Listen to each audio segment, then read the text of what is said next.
Hello, beautiful learners! Welcome back to Talk Smart. I'm Emma, and I am so excited to see you here today because we are starting something really special together. Today is day 1 of our 7-day phrasal verb challenge. Now, I know what some of you might be thinking. Emma, phrasal verbs are so difficult. But here's the thing. I'm going to make this journey simple, clear, and step by step. Over the next 7 days, we're going to learn phrasal verbs in themes that matter to your real life. Day 1 is all about daily routines, the things you do every single day. Day 2 will be travel phrasal verbs. Day 3, work and business. And we'll continue like this for 7 days. Here's my promise to you. If you stay with me for all 7 days, you will know the most useful phrasal verbs in English, and you'll be able to use them naturally in your daily life. Not just memorize them, actually use them with confidence. I've been teaching English for over 10 years, and I know that phrasal verbs can feel overwhelming.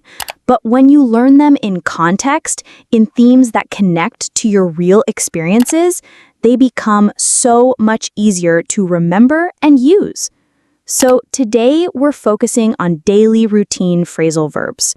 These are the verbs you can use from the moment you wake up until the moment you go to sleep. By the end of today's lesson, you'll have 15 new phrasal verbs that you can start using immediately. Are you ready? Let's begin this journey together. Let's start with the very beginning of your day. Wake up. When you stop sleeping in the morning, you wake up. This is different from an alarm clock that wakes you up. That's when something else makes you stop sleeping. Let me give you examples. I always wake up at 7 a.m., even on weekends. My baby woke up 3 times last night. Repeat after me. I always wake up at 7 a.m. Again, I always wake up at 7 a.m. Wake up is one of the most common phrasal verbs in English. You'll use this every single day. Get up. After you wake up, you get up. This means you leave your bed and stand. Let me give you an example. I wake up at 7, but I don't get up until 7:15. It's hard to get up on cold mornings. Repeat after me. It's hard to get up on cold mornings. Again, it's hard to get up on cold mornings. Notice the difference. Wake up is in your mind. Get up is with your body. Sleep in. Sometimes on weekends, you sleep in. This means you sleep later than usual. For example, tomorrow is Saturday, so I can sleep in. I love to sleep in on Sunday mornings. Repeat after me. I love to sleep in on Sunday mornings. Again, I love to sleep in on Sunday mornings. This is perfect for weekend conversations with friends. Now, let's move to getting ready in the morning. Turn off. When you stop your alarm or any machine, you turn off the device. Let me quote an example. Please turn off your phone during the meeting. Or, I forgot to turn off the TV last night. Repeat after me. I forgot to turn off the TV last night. Again, I forgot to turn off the TV last night. You can also say, turn it off. Say, please turn it off. Next word is put on. When you wear clothes, you put on your clothes. For example, I put on my favorite dress for the party. Or, don't forget to put on your jacket, it's cold outside. Repeat after me. Don't forget to put on your jacket. Again, Don't forget to put on your jacket. Put on is for the action of wearing. Once you're wearing something, you say, I have on, or I'm wearing. Take off. When you remove clothes, you take off your clothes. Let me give you an example. I always take off my shoes when I enter the house. Or, take off your coat and stay a while. Repeat after me. I always take off my shoes at home. Or, I always take off my shoes at home. Take off is the opposite of put on. Easy to remember. Brush up on. This is special. When you review or practice something you learned before, you brush up on it. For example, I need to brush up on my Spanish before my trip to Mexico. Or, she's brushing up on her computer skills for her new job. Repeat after me.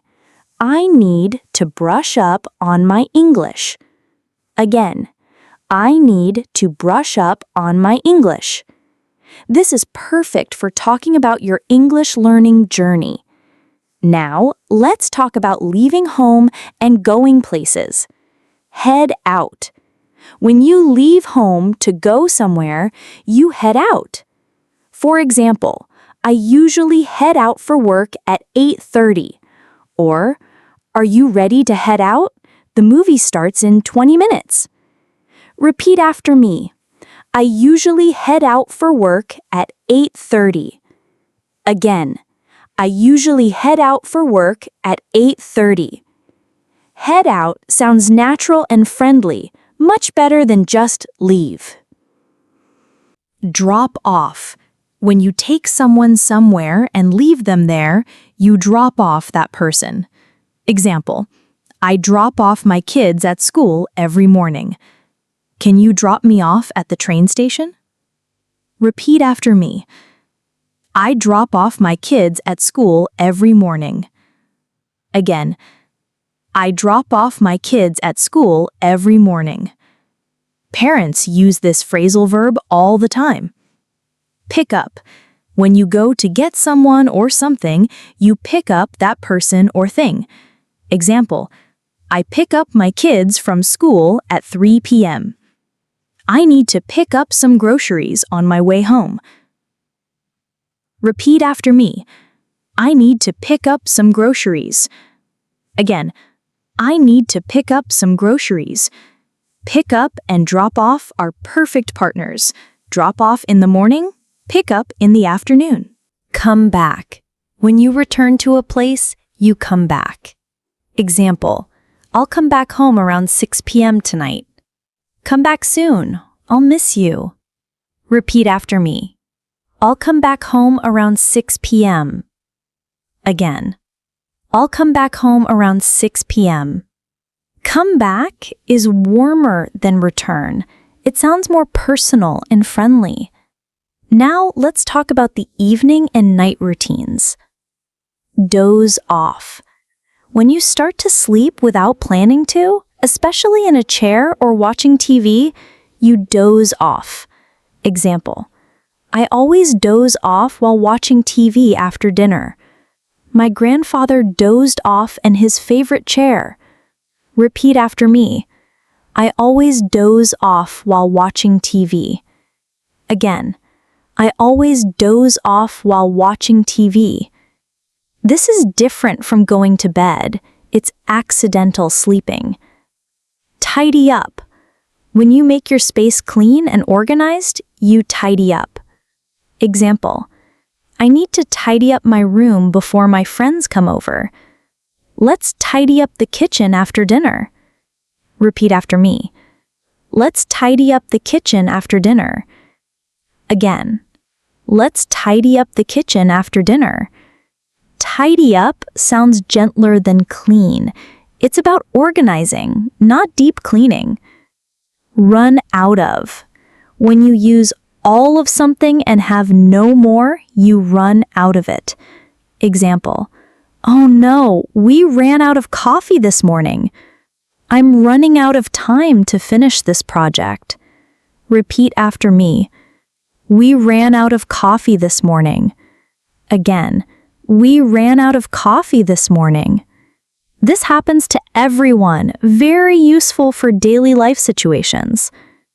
Wind down. When you relax and prepare for sleep, you wind down.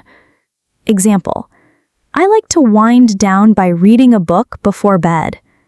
After a busy day, I need time to wind down. Repeat after me. I like to wind down by reading before bed. Again, I like to wind down by reading before bed. Wind down is pronounced like wind that blows, not wind like winding a clock. Look at what you've learned today. Let me quickly review all 15 phrasal verbs we covered. You wake up in the morning, then get up from bed. On weekends, you might sleep in. You turn off your alarm, put on your clothes, and later take off them. If you need to review something, you brush up on it. You head out to start your day, maybe drop off someone, pick up something, and then come back home. In the evening, you might doze off watching TV, tidy up your space, realize you ran out of something, and then wind down before sleep. Amazing! Look at what you've already learned today. And this is just day 1.